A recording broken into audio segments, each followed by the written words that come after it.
profundizar un poco más acerca de lo que venimos tocando en este capítulo.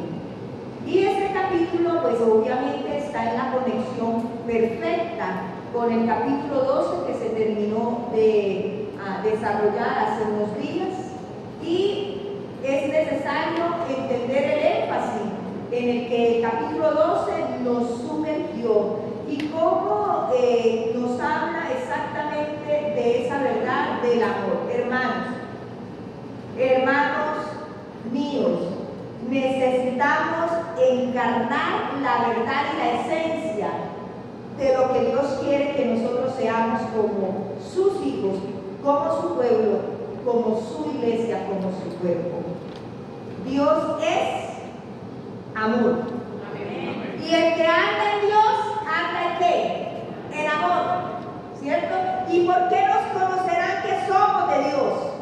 Porque nos amamos los unos a los otros y porque el amor de Dios permanece en nosotros.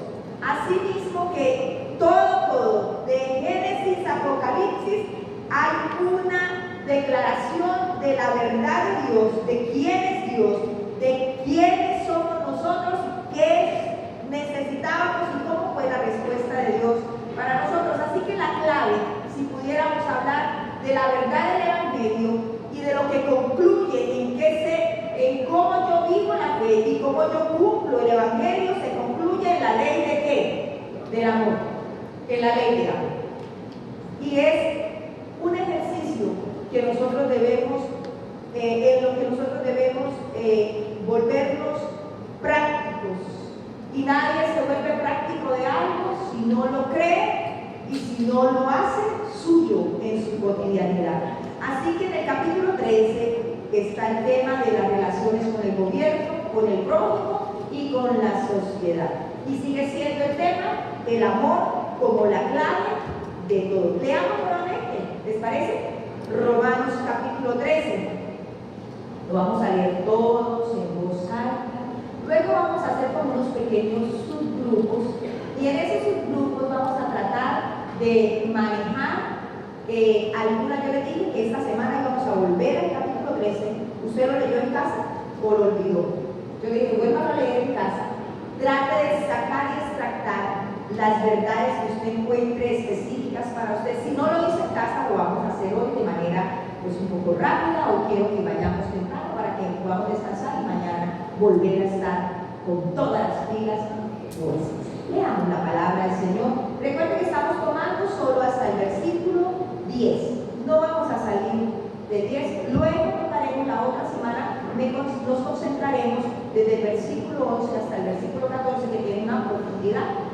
No está por fuera del contexto del capítulo o de la porción que estamos viendo, pero sí quiero que lo toquemos de manera muy específica, porque tiene que ver también con una práctica de los que son de verdad hijos de Dios. Leamos juntos a la voz de 3. Sométase toda persona a las autoridades superiores, porque no hay autoridad sino de parte de Dios, y las que hay por Dios han sido establecidas. De modo que quien se opone a la autoridad, a lo establecido por Dios, resiste. Y los que resisten acarrean condenación para sí mismos, porque los magistrados no están para infundir temor al que hace bien, sino al malo. ¿Quieres pues no tener la autoridad? Haz lo bueno y tendrás alabanza de ella, porque es servidor de Dios para tu bien. Pero si haces lo malo, teme, porque no en vano lleva la espada, pues es servidor de Dios, vengador para castigar al que hace lo malo. Por lo cual es necesario estarles sujetos, no solamente por razón del castigo, sino también por causa de la conciencia. Pues por esto pagáis también los tributos, porque son servidores de Dios que atienden continuamente a esto mismo. Pagad a todos los que debéis, al que tributo, tributo, al que impuesto, al que respeto, al que honra, honra. No debáis a nadie nada, sino el amaros unos a otros,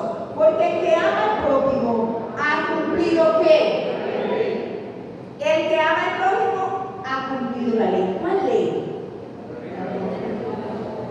La ley de Dios, la ley del amor. Muy bien. Porque no adulterarás, no matarás, no hurtarás, no dirás falso testimonio, no codiciarás. Y cualquier otro mandamiento en esta sentencia se resume. ¿En cuál sentencia? Amarás a tu prójimo como a ti mismo. El amor no hace mal al prójimo. Así que el cumplimiento de la ley es el amor. Qué bonito, ¿no? ¿Por qué nosotros lo queremos hacer tan difícil? Porque somos capaces de decir que ya la ley no existe. ¿Por qué somos capaces de decir que cuando Cristo vino se acabó la ley? Yo he escuchado desde púlpitos eso, que la ley no sirve, que la ley ya pasó, que la ley era para el Antiguo Testamento, que la ley se volvió obsoleta y que ahora solo existe gracia y que la gracia no tiene nada de ley. Pero cuando usted lee esto, usted está diciendo, ¿de dónde rayos sacaron todas esas ideas? ¿Cierto? Porque exactamente lo que está diciendo el Señor, que la gracia me enseñó la verdad del amor, y por la verdad del amor yo puedo vivir bajo la ley de Dios. Así que la ley está vigente. Y la ley ahora es donde nosotros necesitamos aferrarnos para vivir honrando al Señor. Él mismo lo dijo. El que cumple con esta condición de amar al prójimo como se ama a sí mismo, ha cumplido la ley. El que ama a Dios, porque esa es la verdad, puede amar al prójimo y así cumplir la ley. Me gusta mucho porque Romanos nos pone en el contexto que no hay manera que nosotros podamos discernir el amor de Dios ni la gracia si no empezamos por el inicio, y es renovar nuestro entendimiento, no amoldándonos a este siglo, porque es que este siglo tiene un molde del egoísmo, este siglo tiene el molde del egocentrismo, este siglo tiene el molde de primero yo, segundo yo, tercero yo y siempre yo. Entonces, lo primero que empieza a decir Romanos antes de hablarnos de la verdad del amor es que necesitamos renovar nuestra mente y debemos así nosotros poder aislarnos del molde del mundo y así poder conocer y presentarnos ante Dios como sacrificio vivo, santo y agradable a Dios. Mi pregunta hoy ¿es fácil amar?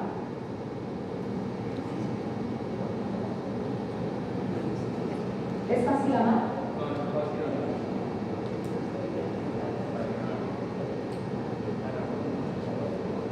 ¿Es algo muy natural de nosotros amar?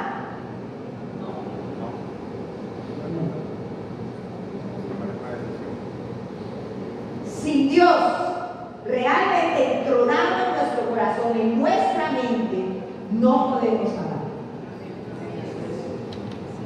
No podemos amar. Y por esa razón nosotros estamos estudiando pelo a pelo en lo que podemos la verdad de Romanos. Romanos nos empieza a hablar desde el principio que es necesario que nosotros nos acerquemos a Dios por medio de Cristo Jesús para que nosotros fuera la ley del pecado que nos sujeta a no poder amar y ser libres para que podamos vivir ahora por la ley del Espíritu, que es vida para nosotros y nos revela la verdad del amor de Dios. Qué bonito, ¿no? Encontrarle sentido a todo lo que Dios hace, a todo lo que Dios se ha propuesto hacer. Muy bien, así que hemos visto de esta manera, en esta lectura que hemos hecho del versículo 1 hasta el versículo 7, hay una relación de cómo debe ser nuestro comportamiento con las autoridades, todo tipo de autoridad, gobierno. Hablamos la semana pasada que nosotros somos ciudadanos de ¿dónde? Nosotros somos ciudadanos de cielo, hermano.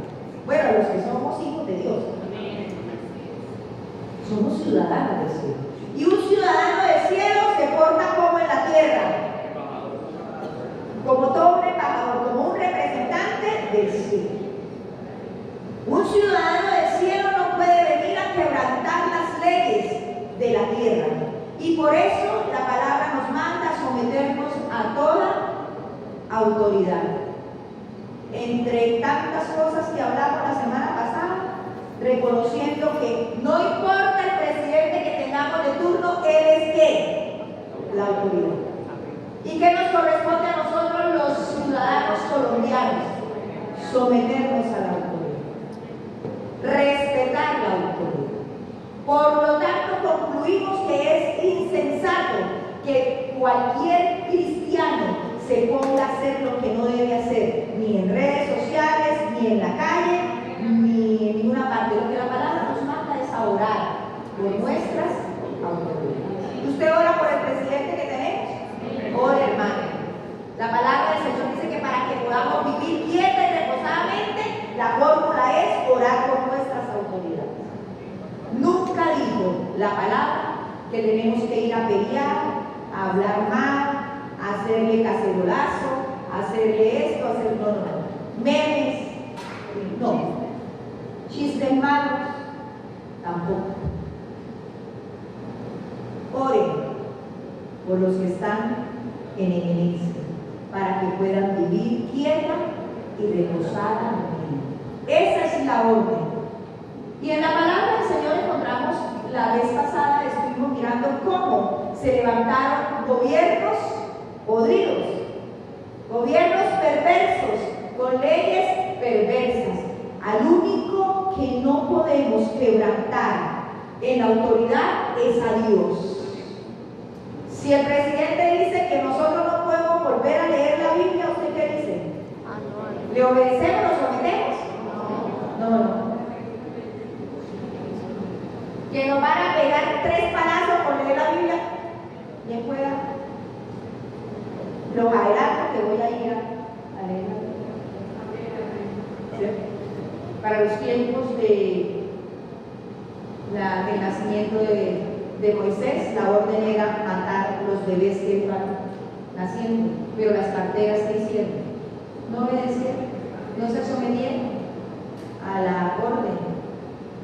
¿Y el Señor qué hizo? Las bendijo, las prosperó.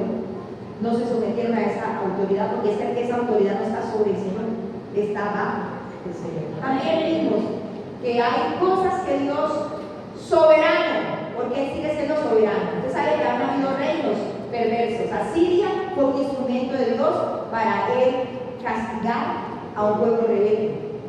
Y puso a ese reino venir contra el reino del norte y los subyugó y los maltrató. Bueno, el Señor en su soberanía permitió. A veces los pueblos tienen el gobernante que merece por su dureza, porque abandonaron al Señor, porque desobedecieron al Señor, porque quieren ir contra el Señor. Soberanamente Dios hace como quiere y permite lo que Él quiera. Muy bien.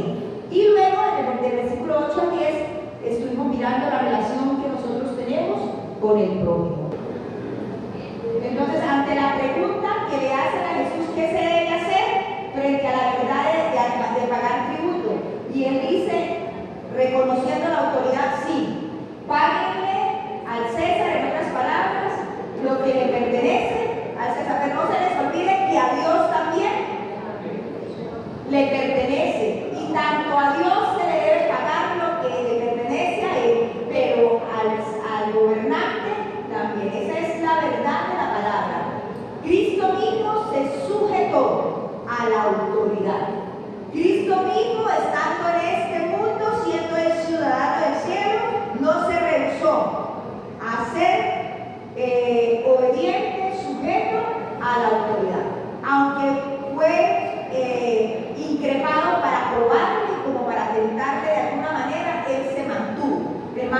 Si el Señor Jesús lo hizo, es un ejemplo y un testimonio para nuestra vida. Debemos nosotros vivir también bajo las mismas directrices o normas. La ley, ¿qué son? Mandamientos. ¿Y el mandamiento qué es? Que los amemos. No hay otra, no hay una contradicción en ello. Y la verdad es que nosotros sí tenemos una deuda que no la vamos a poder pagar nunca. ¿Sabe cuál es la deuda que usted tiene cuando se está endeudada? Aparte de las otras, hay una deuda que todos tenemos. Qué bueno es poder vivir sin deudas, ¿sí? En toda la extensión de la palabra. Es bueno. Ahora, ¿es ilícito tener una deuda en el mundo terrenal? No. De hecho, hay ley.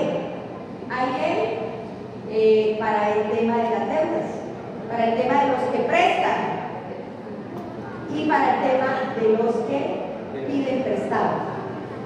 Hay ley. Hay ley para los que prestan, para que no sean usureros, para que traten al prójimo con delicadeza. Y la ley para el que pide prestado, que pague, porque eso habla de tener un corazón limpio y no tener un corazón impío. Muy bien, la verdad es que la condición es amarlos a todos sin excepción alguna. Y por eso allí está el subtítulo del capítulo 5, es el amor a los enemigos. El amor a los enemigos. Cierra esa.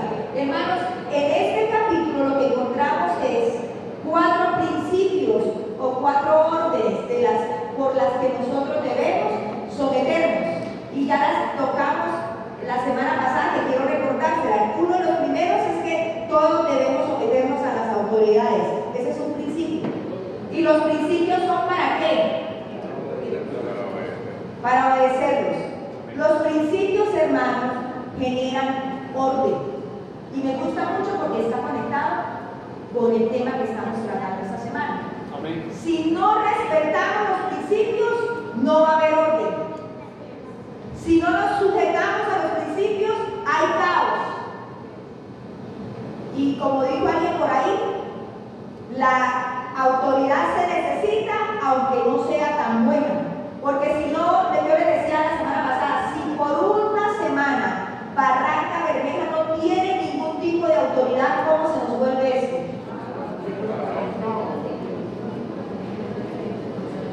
Yo escucho muchas voces de que este alcalde, que no sé qué, que piripipao, que la locura, sí, con seguridad y corrupción por todas partes. Entonces, si no hay autoridad que represente la ciudad, ¿cómo se pondría Barranca Bermeja solo en una semana? Invivible. Si en una semana usted dice en su casa, no va a haber esta semana representación de autoridad, ¿qué pasa en su casa? Como cuando los semáforos se dan. ¿Qué pasa? Se vuelve una locura. Entonces el primer principio es sométanse, y no el sometimiento no es para uno solo, sométanse toda persona a las autoridades superiores. Escuchen, todo el que esté sobre mí, yo debo someterme. Todo. Me gustó mucho porque al terminar la semana pasada hubo una hermana que me dijo, pastora, esta palabra a mí me confronta. ¿Qué voy a hacer? Denme un consejo. En su trabajo no respetan su horario y tienen que aguantarse. ¿Qué hago? ¿Me someto o me rebelo? Tremendo. El horario de trabajo es hasta tal hora, pero nunca se respetaba más allá y no se ve reflejado. Las extras. No se ve reflejado en nada esa milla de más. Bueno, ¿cuál sería el consejo para la hermana? Siga trabajando, siempre trabajo. Honre a Dios, trabaje y que Dios obre. que Dios haga. Hermanos, la Biblia tiene la ley de los gobernantes. En la Biblia se registra el pago para los que gobiernan mal. En la palabra del Señor está la sentencia y el juicio para los que oprimen al pueblo. Entonces uno tiene que descansar en lo que la palabra dice. Y obviamente Dios proveerá. Dios proveerá. Pero usted dé buen testimonio. Usted no sea que esté reuniendo el corrillo y venga y miramos por dónde. No. Usted no fue puesto para eso. Y si tiene que hablar, pues habla con respeto, habla con sabiduría y que Dios le ayude. ¿Cierto? Tremendo.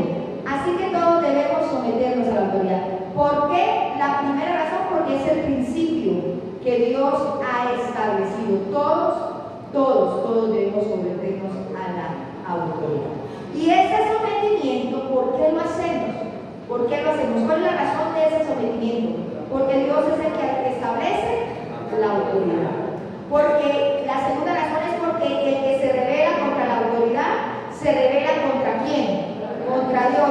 ¿Y qué pasa con el que se rebela? Según lo que acabamos de leer, es que castigado. Hermano, toda rebelión es pecado y toda rebelión lleva castigo. Si usted se le quiere revelar a su papá, prepárese, porque lo que viene es castigo.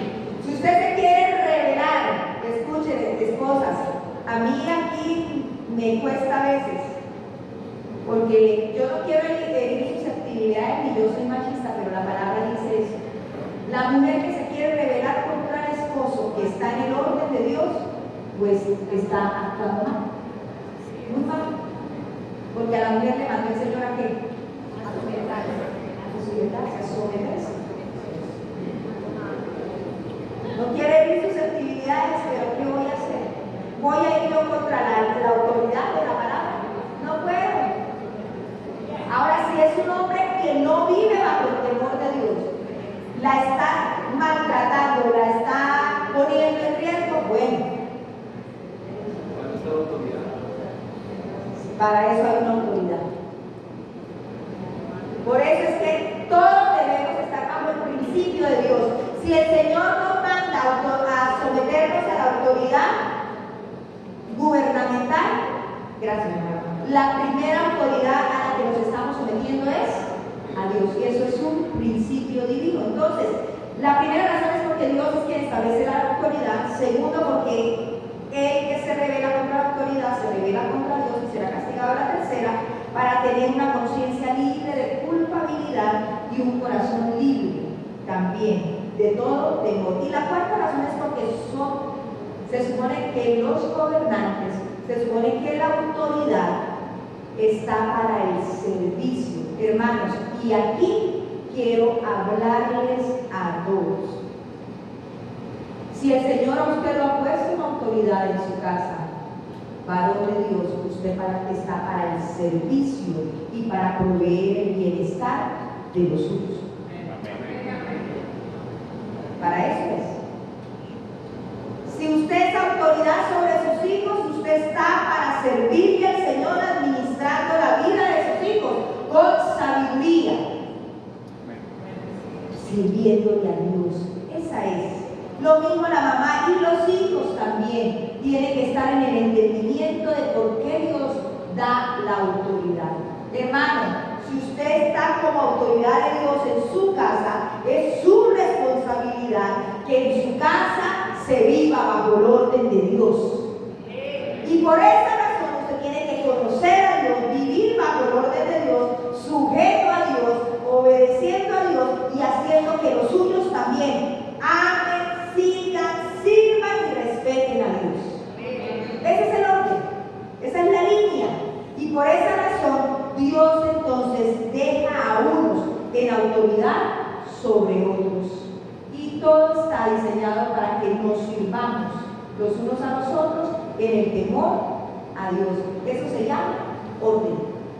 Eso se llama realidad y verdad de la autoridad. Entonces, el primer paso, mis amados, es que todos debemos someternos. Todos tenemos a alguien sobre nosotros.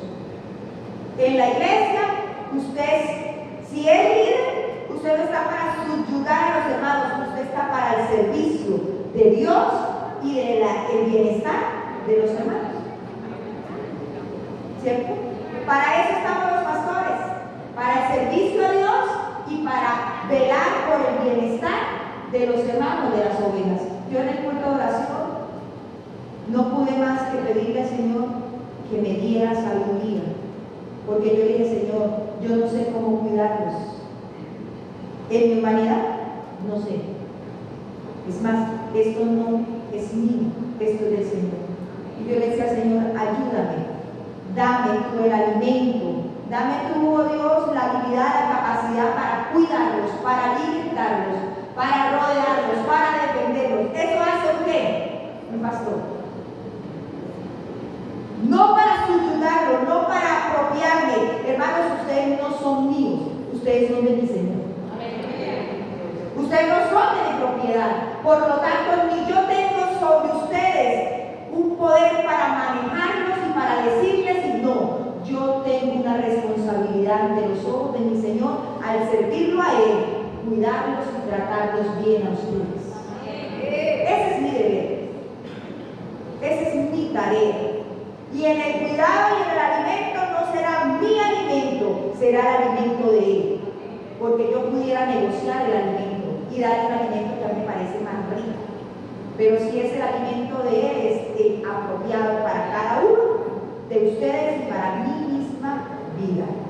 La segunda razón de esta porción, o segundo principio, recuerden, estamos viendo por lo menos 4 principios, hoy vamos a tocar 3 y dejamos el 4. El segundo principio que aparece en esta porción es el pague de sus deudas. Catedral Vida se debe volver una iglesia que es limpia en su desarrollo, en su manejo económico y en su manejo de las obligaciones y de las responsabilidades. Primer deber es el orden con lo establecido en la tierra y luego el orden de estar al día con todos los demás. Esta es una forma de manifestar la verdad que tenemos nosotros en el corazón. La palabra en Mateo 7, versículos 18 al 23, ¿qué dice? Leámoslo juntos. ¿Qué dice? Estará la esencia del corazón del cristiano en este pasaje, Mateo 7, versículos 18 al 23. Yo quiero que lo lean los señores, voz alta y fuerte. 1, 2, 3. No puede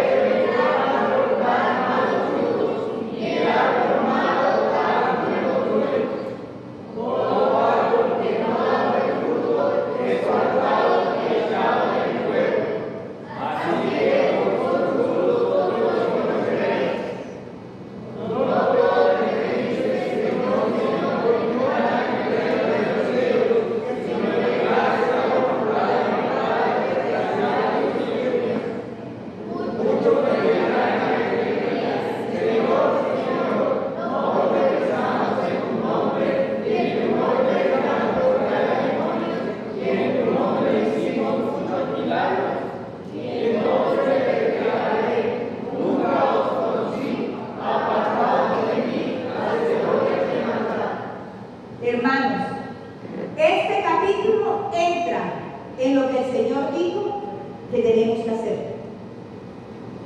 El que hace mi voluntad. Esto entra en lo que es la voluntad del Señor. Y por eso pareciera, pero ¿por qué se meten en la vida de uno?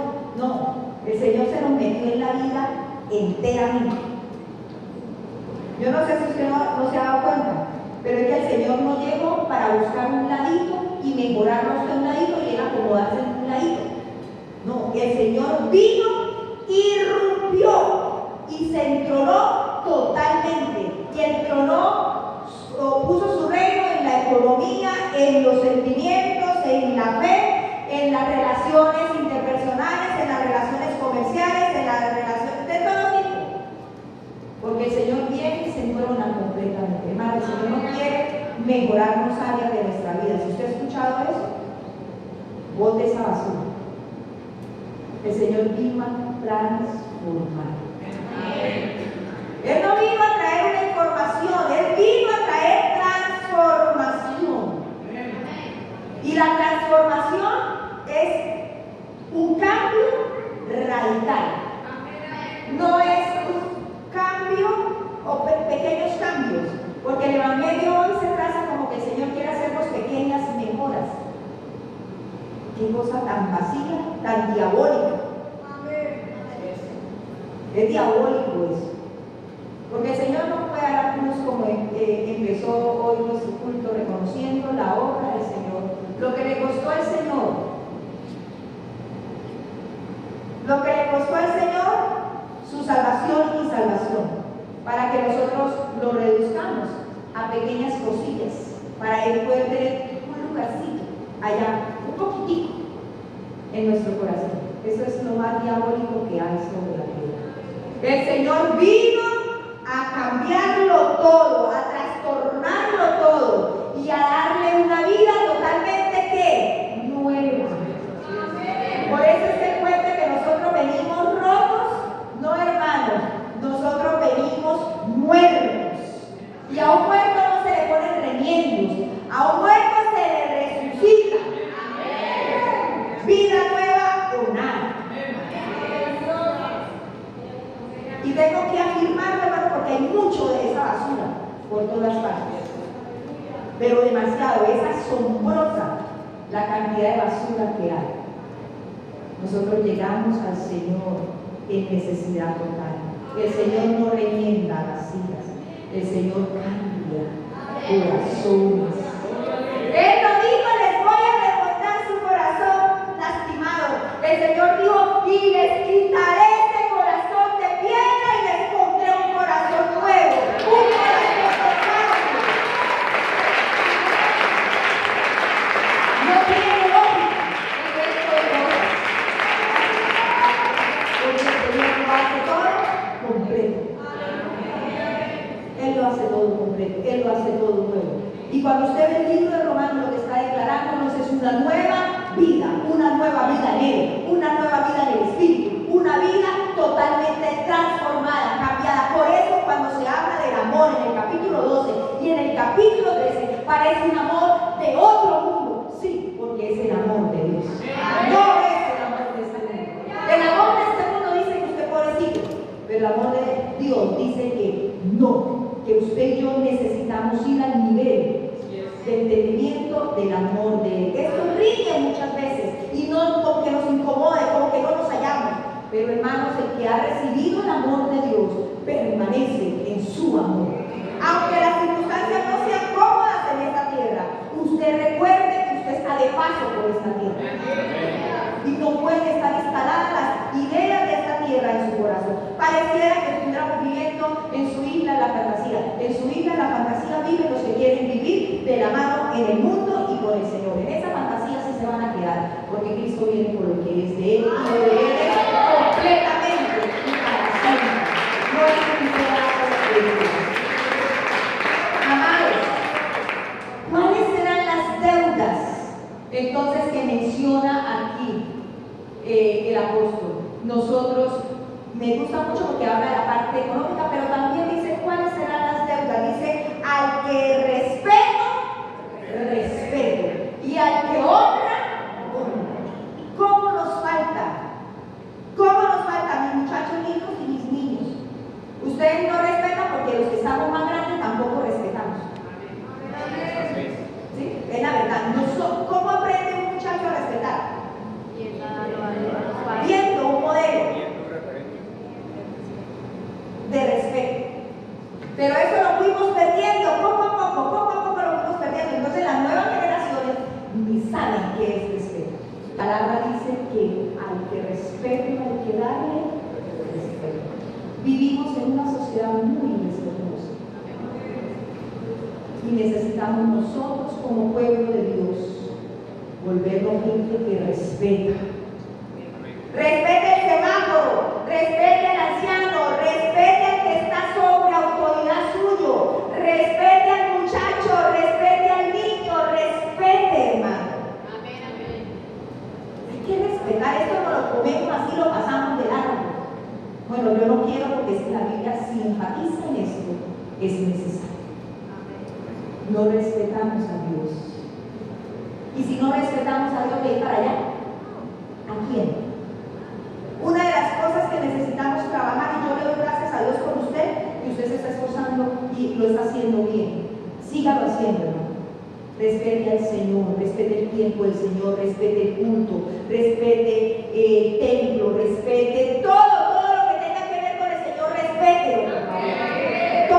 Toda la extensión, los niños tienen que levantarse respetando a mi Señor. En lo más mínimo, en el trato que le damos aún a este libro. Sí es un libro material, pero hasta la forma como lo portamos, como lo colocamos, como lo traemos, como lo usamos, tiene que ser un trato respetuoso. En toda la extensión. Dios necesita, Dios pide y Dios es digno del respeto de todos nosotros. Totalmente, hermano, respete también al que está en autoridad, a quien sea, respete. Si es hombre, respete, y si es mujer, respete. Quien sea.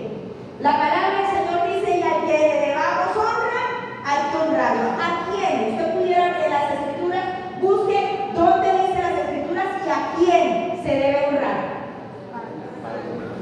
¿A quién más?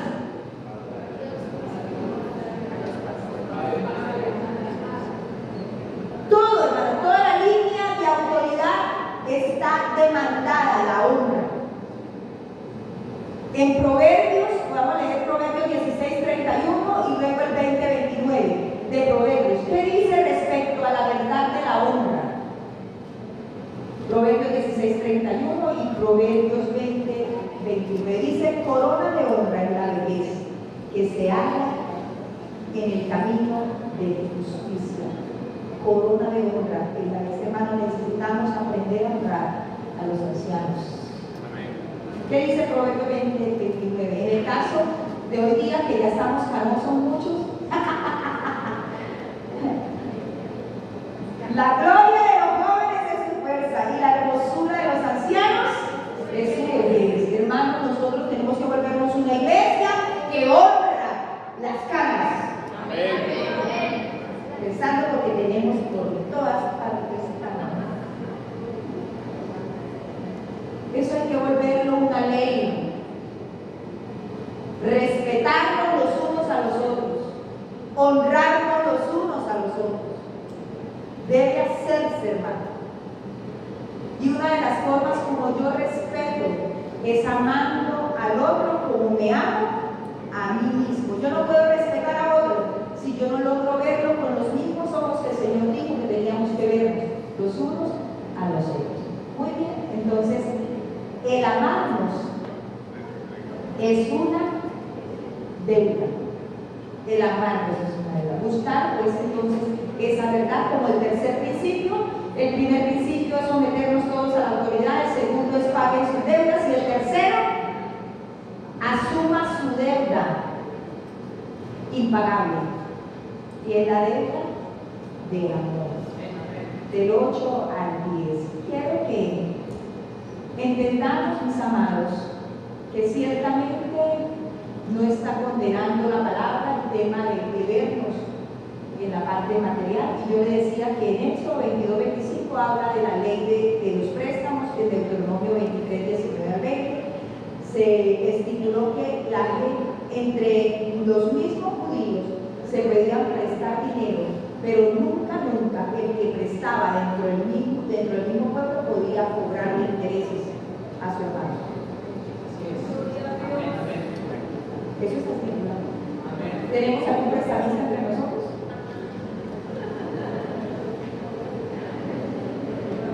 Hermano, la ley dice que entre el mismo pueblo podemos prestarnos, pero no cobrarnos intereses. ¿Cómo le parece? Así es el trato. Cuando Nehemías restauró, escuchen, cuando Nehemías restauró los muros de Jerusalén y empezaron a poner en orden todo, y todo se suponía que ya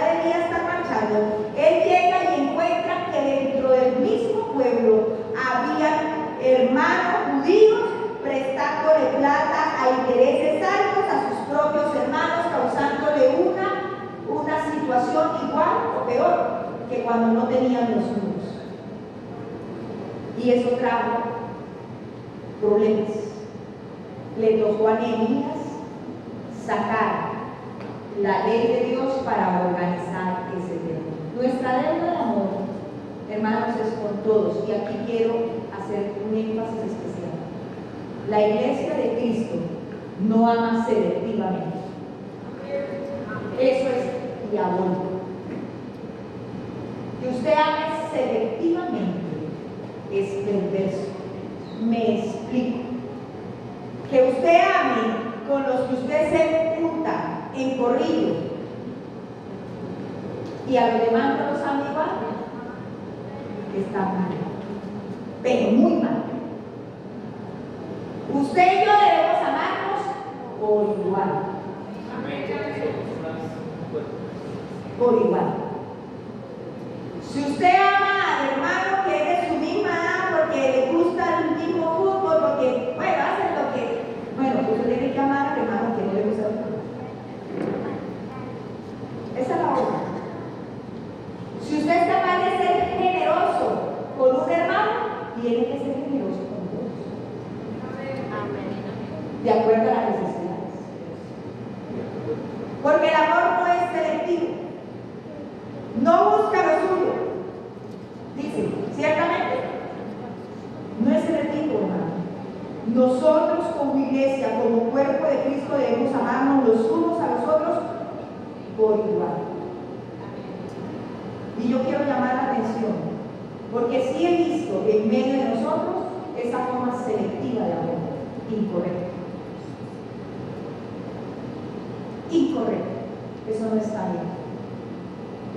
Yo debo aprender a amar, como dicen las Escrituras, al que llega por primera vez, amarlo, verlo con los mismos ojos de amor de mi Señor, porque es un alma por la que Cristo fue a la cruz. Esa es sola razón. Ay, es que no me cae bien, es que no me parece como habla, es que es como muy rudo, es que no sé qué, no, cuidado. Cuando la hermana estaba leyendo, se me olvidó la cita que estaba leyendo, pero habla de la verdad de que el Señor nos trata a todos como hermanos. Dice, y no me avergüenzo de llamarlo mi hermano. Por último, quiero corregirles, hermanos, nosotros en esta congregación somos hermanos. No somos don este, doña otra y la señora fulana. ¿De cuándo acá nosotros nos volvimos don este? Yo sí lo quiero corregir, no quiero volver a escuchar a nadie. ¡Ay, don! Eso es una comunidad, pero esto es una iglesia.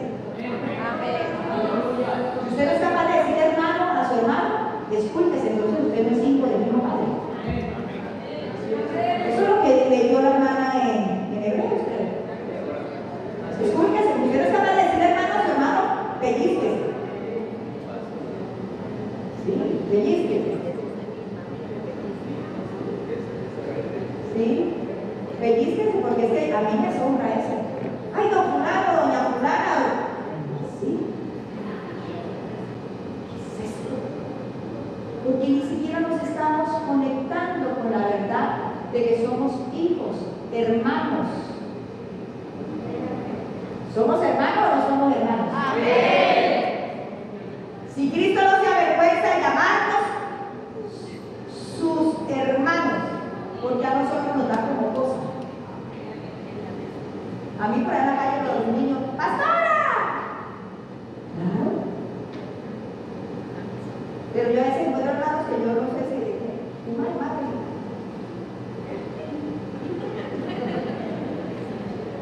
Por lo menos diga hermana.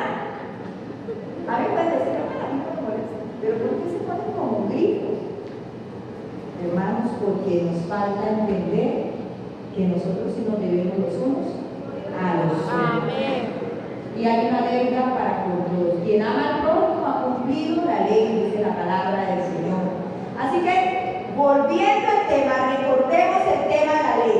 La ley cuando Cristo vino, según lo que leímos, bueno, por eso teníamos que venir desde el principio del estudio de Romanos. En los inicios, en el capítulo 8 de Romanos, nos establece la ley que está sobre nosotros. No está por fuera, no es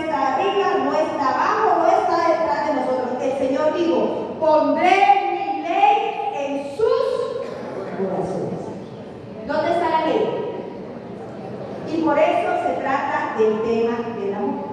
Así que una deuda es un deber, una obligación y una responsabilidad. Voy a decirlo. Una vez pasé unos días que no había pagado una cuota que yo debía en comunicación. Y me llamaron. Ya no la deuda, terminé. Y me dice, es que usted no está al día con su obligación. Y yo dije, sí señor, una deuda es una obligación. Una deuda es un deber y una deuda es una responsabilidad. Lo que está diciendo el apóstol aquí es que usted y yo tenemos una deuda por toda nuestra vida, una obligación por toda nuestra vida, una responsabilidad en toda nuestra vida y un deber por toda nuestra vida, y es amarnos. Es amarnos. ¿Es para cuándo? Para toda la vida. Cuando ya nos vayamos de aquí, ya no necesitamos. Ya la deuda se canceló, ya no nos van a poner como una obligación, sino que lo vamos a desarrollar ya en la verdad. Amados, si tuviéramos que ir a la ley de Dios, Éxodo capítulo 20, se describe en los mandamientos la primera expresión de nuestra relación con el amor a Dios. Y luego los otros mandamientos tienen que ver con el amor al prójimo. ¿Hay diferencia con lo que nos dice Romanos? De ninguna manera. Es lo mismo. Así que, amados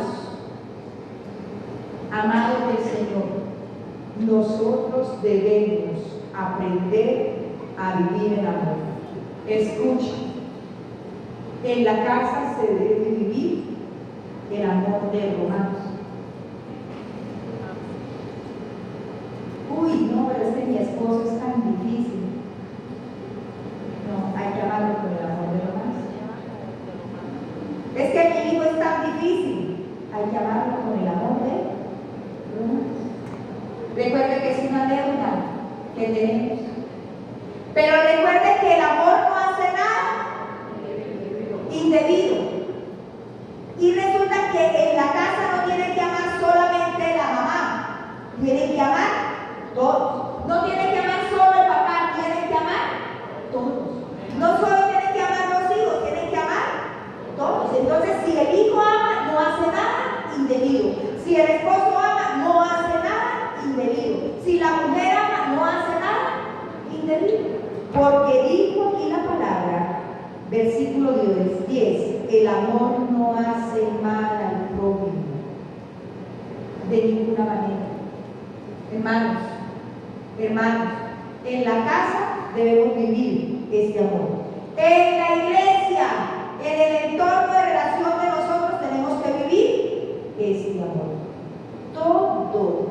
Toda expresión, toda inclinación, toda recomendación, toda influencia para que se quebrante este versículo estará plagado de rebeldía contra Dios. Así que por eso la palabra nos manda a animarnos unos a otros a las buenas obras. Eso es lo que nos dice la palabra. Anímense los unos a los otros a las buenas obras.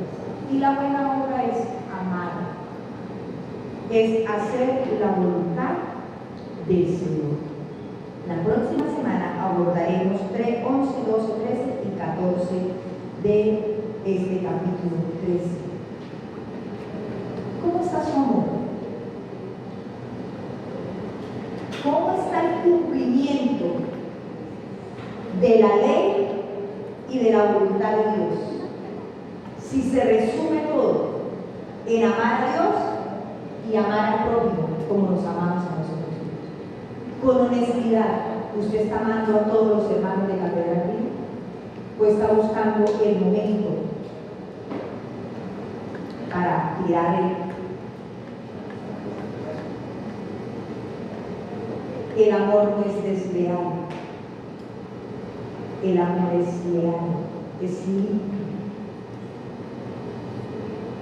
El amor es transparente.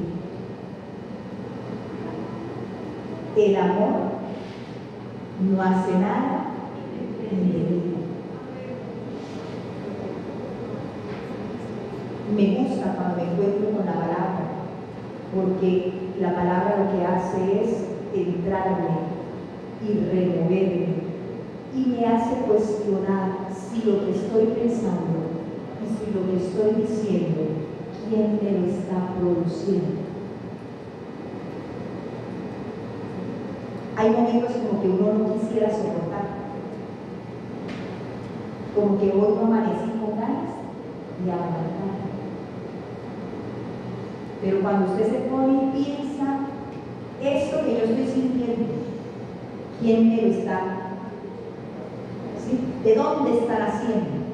Entonces, cuando usted se encuentra con la verdad de que esto no se lo está produciendo ni Dios, ni su palabra, ni su espíritu, entonces usted tiene que darse cuenta que usted está caminando en rebeldía contra Dios.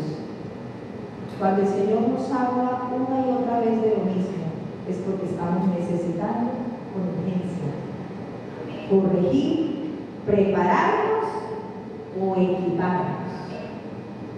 Pero es necesario que volvamos. En cuántas semanas hemos hablado del tema del amor? De muchas formas, porque la variante es extensa, porque abarca todo nuestro ser. Bueno, yo creo que vamos como por 8 o 7 semanas.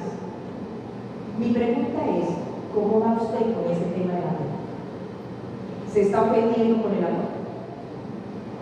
¿Está excesivo ese tema del amor? ¿Ya no quiero saber más de amor? ¿O usted está caminando en amor? Recuerde que el amor no se transforma, el amor se perfecciona. Por si aquellas cosas, porque es que el mundo dice que el amor se transforma, pero lo que a mí la palabra me dice es que el amor no se acaba, y en esto se ha perfeccionado el amor de Dios en vuestros corazones. Perfeccionarse, el amor de Dios en nosotros. No se transforma nada, déjense de morir. Eso no se transforma, eso se perfecciona. Y es obviamente a la imagen y la voluntad de lo que Dios quiere.